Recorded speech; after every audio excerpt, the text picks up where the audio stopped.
ఎన్నో health benefits ఉన్న vitamin C రిచ్గా ఉన్న ఆమ్లా జ్యూస్ ఎలా చేసుకోవాలో ఇప్పుడు తెలుసుకుందాము.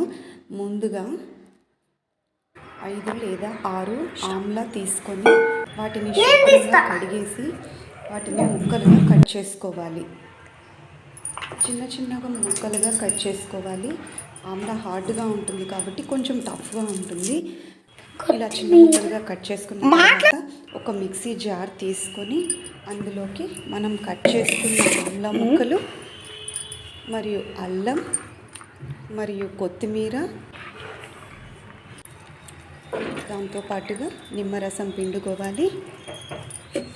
వగరు తగ్గడం కోసం తేనె కూడా యాడ్ చేసుకోవాలి.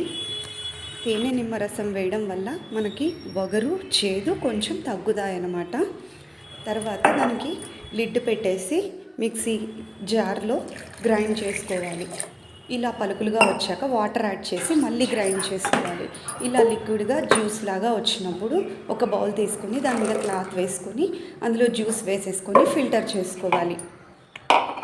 ఫిల్టర్ చేసుకున్న తర్వాత మనకి ఇలా జ్యూస్లా వస్తుంది.